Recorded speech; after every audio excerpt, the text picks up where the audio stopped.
Pakinggan natin mga kababayan. Game. Today, sir. That's why Sec John Vic is here. No, ito preemptive. Naririnig nyo naman po mga kababayan, ano? Naririnig nyo naman po itong press conference ni Senate President pro tempore Sherwin Gatchalian po, no? Malolobat na pala ako, sabi ni Jenny Ramos. Pakinggan natin mga kababayan. Preemptive action to. Mhm. Wala kaming tinuturo kung sino manggugulo, anong grupo manggugulo. Preemptive to. Okay? So lahat ito ay preemptive action. Walang arrestuhin si Sec Jan. Wala naman. Sen, balikan ko lang yung ano. Hindi pa kami nakakapag-usap, but I plan to extend my hand to all the senators, no? Whether majority, minority, but of course in this case the new minority, at importante ngayon buo ang Senado at nagtatrabaho ang Senado, no? So Sen, balikan. marami rin naman sa mga minority, mga personal na kaibigan natin, si Senator Joel Villanueva, Senator Marcoleta, mga personal na kaibigan natin. So I would appeal to their Pikon naman yung mga yan. hearts na magtulungan tayo para dito sa ating institution. Bigyan niyo ba yung mag-resume ngayon yung Blue Ribbon? Alam niyo po mga kababayan, kapag ka talagang tuluyan ng napalitan at talagang si Peter Cayetano, wala na sa pagiging Senate President. Tingin ko yung 27% na ibinagsak po ng tiwala ng taong bayan sa Senado. At tapos ito si Sherwin Gatchalian talaga ang maipapalit.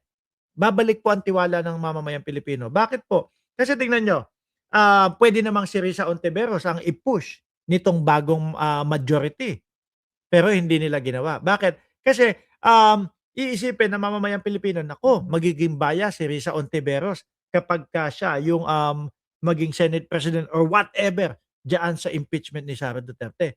Hindi kagaya ni Win Gatchalian, talagang balanse, nasa gitna ho mga bossing. Talagang maririnig mo yung mga ebidensya, mababasa yung mga ebidensya, pag-aaralan mga ebidensya at maririnig mo yung depensa ng kabilang panig. Sa madaling salita po, parehas mong maririnig po. Di ba? Balanse.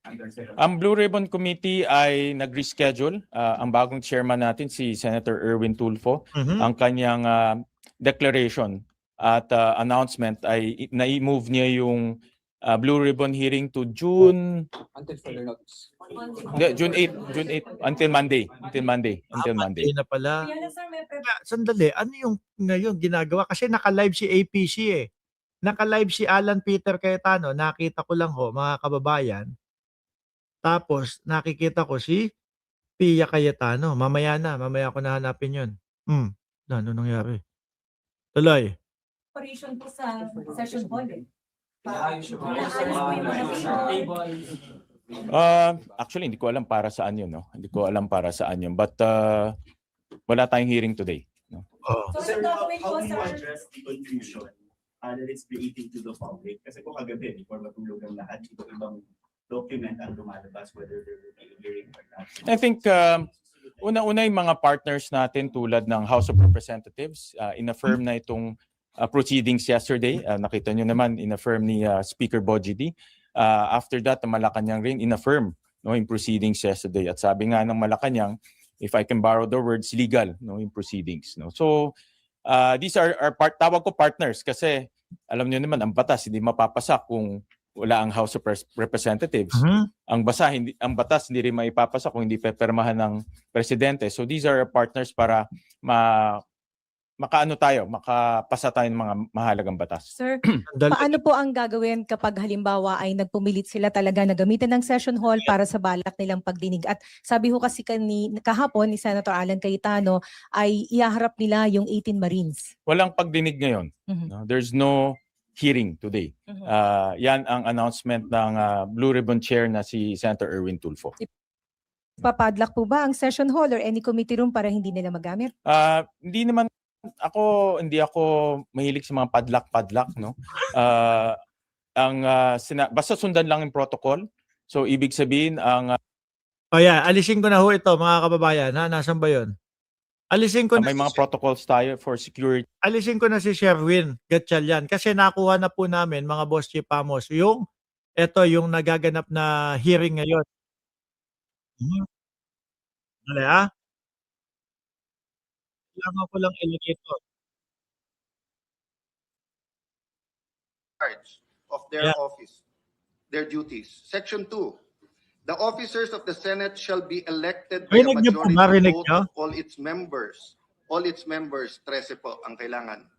Should there be more than one candidate, etc. Naririnig niyo po? So, the legitimate Senate President pro tempore is Loren Legarda.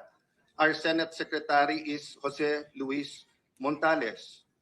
Sabi po sa Section 4C, pwedeng magkaroon ng acting if in the event of resignation, hindi po ako nag-resign.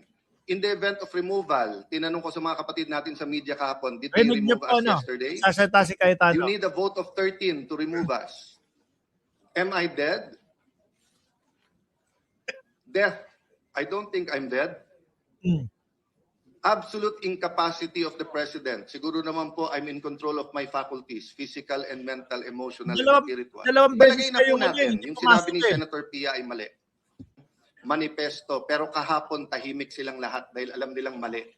At hindi magturo sa kanilang mga estudyante. Sabihin nyo na po. Sabihin nyo na tama yung kahapon. Ano sabi ng Section 10?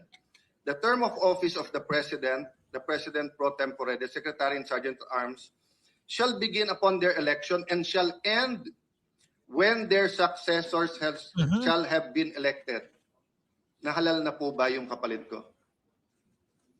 Yung nag-press con po kanina, nahalal ba siya bilang Senate President? Hindi po. Siya mismo nagsabi, naghihintay pa sila ng 13. So, ladies and gentlemen, we will continue to function. Pero sabi ng ni Senator Ping Lacson, wala daw, 'di ba? Bakante daw ang Senate President. Hindi po kami makapag-away, hindi po kami kapituko, walang violence sa aming mga buto. Pero ipaglalaban namin ang Pilipino, ang konstitusyon at ang katotohanan. So may I invite all senators to join us in this hearing and succeeding hearings. The credibility of the gentlemen in front of us will be tested. So dun sa nagsasabing hindi totoo ang kanilang sinasabi, pumunta na po kayo dito ngayon. Hihintayin Totoo ka namin daw. kayo para pagkatapos nila magsalita, ma-testing natin, masubukan natin, ma-cross-examine natin. Then the Filipino people will know who is telling the truth. Thank you very much, Madam Chair. Let me just acknowledge the presence of Senator Dante Marcoleta, who is Oh. our subcommittee chair. I will acknowledge him. I am acknowledging him, but I'll turn over the floor to him in a minute. Senator Annie Marcos and Senator Robin Padilla. So, everyone, I have here my letter. Si oy, kumusta na po kayo?